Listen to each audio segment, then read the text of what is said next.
உலகெங்கும் உள்ள அனைத்து ஜோதிட சொந்தங்களுக்கும் ஸ்ரீ லக்ஷ்மி நரசிம்மர் ஜோதிட நிலையத்தின் சார்பாக நமஸ்காரத்தை தெரிவித்துக்கொண்டு இந்த வீடியோவை காண வந்திருக்கும் உங்கள் அனைவருக்கும் நன்றியை தெரிவித்துக்கொண்டு இந்த வீடியோவை தங்களிடம் கொண்டு சேர்த்திருக்கின்ற பிரபஞ்சத்திற்கும் நன்றியை தெரிவித்துக்கொண்டு மீண்டும் உங்கள் அனைவரையும் மற்றும் ஒரு ஜாதக ஆய்வு பகுதியில் சந்திப்பது மிக்க மகிழ்ச்சி.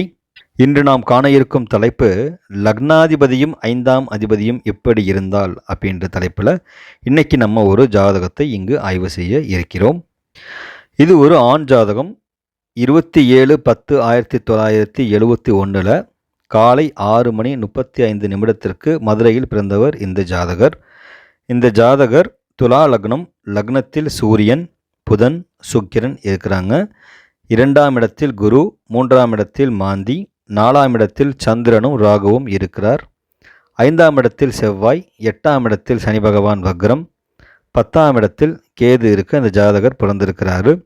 இந்த ஜாதகருக்கு ஆரம்ப கால திசா பார்த்திங்கன்னா சூரிய திசை 1 வருடம் 4 மாதம் 1 மாதம் இருந்திருக்குங்க. தற்பொழுது நடப்பில் சனி திசை, சனி புத்தி நடந்துக்கிட்டு இருக்குது இந்த ஜாதகருக்கு. இந்த சனி திசை தொடங்கினதுக்கு அப்புறம் பார்த்திங்கன்னா இந்த ஜாதகருடைய மகன் வந்துக்கிட்டு இறந்து விட்டார். அதுக்கு என்ன காரணம், அதற்கு உண்டான மூட நூல் சொல்லுகின்ற பாடல் என்ன அப்படின்றது தான் நம்ம இன்றைக்கி இந்த ஜாதக ஆய்வு பகுதியில் பார்க்க இருக்கிறோம். ஜாதக பாரிஜாதகம் அப்படின்ற ஒரு நூலில் இருந்து ஒரு பாடல் பார்த்திங்கன்னா, 7 குடையோன் 5 ஏறிட பாவர் கூட சோழிய பாவர் பார்க்க சுகம் தரும் பெண்ணே இல்லான் வாளினும் பிள்ளை இல்லை வருந்திய தனத்தனோடு ஊழ்வினைப்படியே தானே உள்ளது போகாதென்னே அப்படின்றது அந்த பாடல். அந்த பாடலை மறுபடியும் சொல்கிறேங்க. 7 குடையோன் 5 ஏறிட பாவர் கூட சோழிய பாவர் பார்க்க சுகம் தரும் பெண்ணே இல்லான் வாளினும் பிள்ளை இல்லை வருந்திய தானத்தானோடு ஊழ்வினைப்படியே தானே உள்ளது போகாதென்னே அப்படின்றது அந்த மூல நூல் சொல்லுகின்ற பாடல். இந்த பாடல் ஜாதக பாரிஜாதம் அப்படின்ற ஒரு நூலில் கொடுக்கப்பட்டிருக்கு. இந்த பாடலுடைய சாராம்சம் பார்த்திங்கன்னா, ஒரு ஜாதகத்தில் 7ஆம் அதிபதி அப்படின்னு சொல்லக்கூடிய கிரகம் 5ஆம் இடத்துல நின்று பாவர் கூடினாலும் அல்லது பாவர் பார்த்தாலும், அதே போல் சோழிய அப்படின்னு சொல்லும் பொழுது சுக்கிரனை பாவர் பார்க்க அல்லது சுக்கிரனோடு பாவர் கூடி இருந்துச்சு அப்படின்னா அவங்களுக்கு சுகம் தரும் பெண்ணே இல்லான், அவங்களுக்கு திருமண வாழ்க்கை நல்ல ஒரு மனைவி அமையாது, ஒருவேளை அமைஞ்சாலும் அவங்களுக்கு பிள்ளை இருக்காது, வாளினும் பிள்ளை இல்லை அப்படின்றது தான் இந்த பாடலுடைய சாராம்சம். இதுபடி தான் இந்த ஜாதகம் இங்கே அமைஞ்சிருக்கு. இந்த ஜாதகத்தில் பார்த்தீங்க அப்படின்னா 7ஆம் அதிபதி அப்படின்னு சொல்லக்கூடிய செவ்வாய் பகவான் 5ஆம் இடத்துல அமர்ந்து விட்டார். அவரை பாவராகிய சனி பகவான் பார்த்துக்கிட்டு இருக்கிறார். மேலும் சுக்கிரன் பார்த்திங்கன்னா சூரியனோட கூடி இருக்கிறார்.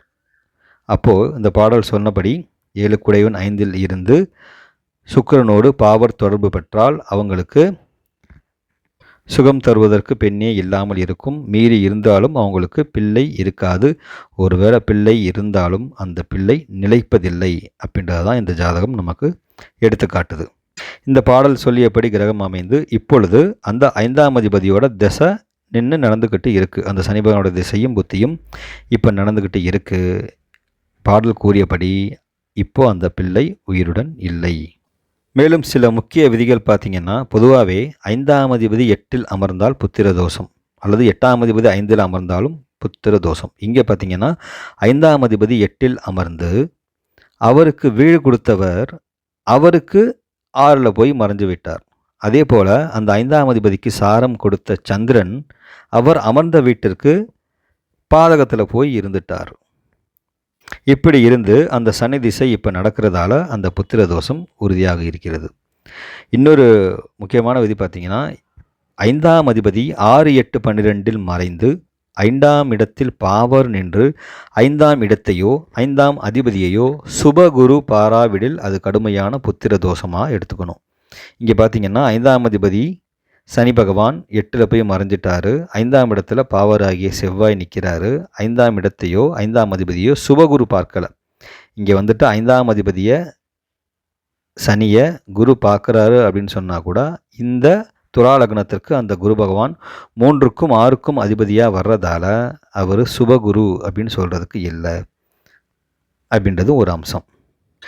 அடுத்த ஒரு விதி பார்த்திங்கன்னா, எந்த ஒரு விஷயத்தையும் அனுபவிக்கணும் அப்படின்னா அந்த உறவுக்குரிய காரக கிரகமும் லக்னாதிபதியும் தொடர்பில் இருக்கணும். இங்கே லக்னாதிபதியும் 5ஆம் அதிபதியும் 6, 8ஆக இருந்து அதில் ஒருவர் வக்ரமாக இருக்கிறாரு, ஒருத்தர் நீசரக்கூடி இருக்கிறாரு, ஒருத்தரோட திசை இப்போ நடந்துக்கிட்டு இருக்குது அப்படின்னா அந்த காலகட்டத்தில் அந்த உறவை இழப்பதற்குண்டான வாய்ப்புகள் இருக்கின்றது.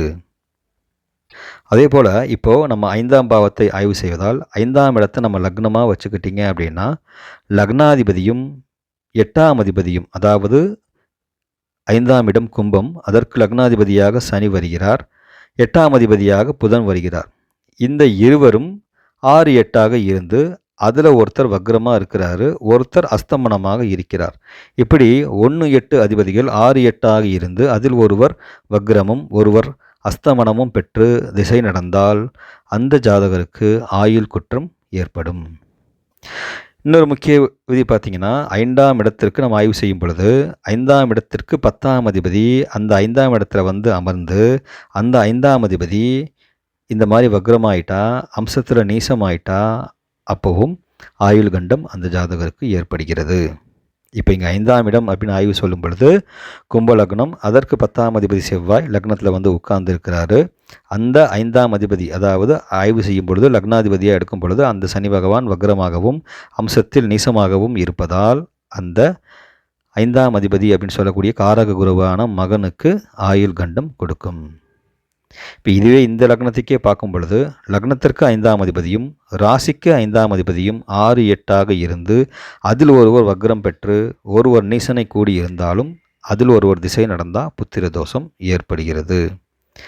பொதுவாகவே 5ஆம் அதிபதியும் புத்திரகாரகன் அப்படின்னு சொல்லக்கூடிய குரு பகவானும் 6, 8ஆக இருந்து அதில் ஒருவர் வக்ரம் பெற்று திசை நடந்தாலும் புத்திர தோஷம் ஏற்படுகிறது. இன்னொரு முக்கிய விதி பார்த்திங்கன்னா, லக்னத்திற்கு 5ஆம் அதிபதி 8ல் மறைஞ்சாச்சு, ராசிக்கு 5ஆம் அதிபதி ராசிக்கு அஷ்டமாதிபதியோடு கூடி அந்த அஷ்டமாதிபதி நீசனை கூடியிருக்கிறார். இப்போ இவங்க 2 பேரும் 6, 8ஆக இருந்து இதில் ஒருவர் நீசனை கூடி திசை நடந்துக்கிட்டால் இந்த மாதிரி ஆயுள் குற்றம் புத்திர தோஷம் நிச்சயம் ஏற்படும். அதேபோல் லக்னாதிபதி 1, 5, 9 அல்லது 2, 8, 12 இருந்து விட்டால் அது புத்திர தோஷம் அப்படின்னு சொல்லிட்டு வீமகவி அப்படின்ற நூல்லையும் இந்த பாடல் இருக்கின்றது. ஆக புத்திர தோஷத்துக்கு உரிய ஒன்றுக்கு மேற்பட்ட விதிகள் ஒரே ஜாதகத்தில் பொறிந்து வருகிற பொழுது அந்த சம்பவம் நிகழ்வுக்கு வருகிறது அப்படின்ற விதிகளை நம்ம இங்கே பார்த்துருக்கிறோம். இந்த ஜாதக ஆய்வு மூலமும் உங்களுக்கு நிறைய விதிகள் கிடைத்திருக்கும் என்று நான் உறுதியாக நம்புகிறேன். இதேபோல் நம்ம தொடர்ந்து ஜாதக ஆய்வுகளை கொடுத்துக்கிட்டு இருக்கிறோம். அதனால் சப்ஸ்கிரைப் செய்யாதவங்க சப்ஸ்கிரைப் செய்து கொள்ளுமாறு உங்கள் அனைவரையும் கேட்டுக்கொண்டு மீண்டும் உங்கள் அனைவரையும் மற்றும் ஒரு ஜாதக ஆய்வு பகுதியில் சந்திக்கிறேன் என்று கூறி விடைபெறுகிறேன். நன்றி, வணக்கம். வாழ்க வையகம், வாழ்க வளமுடன்.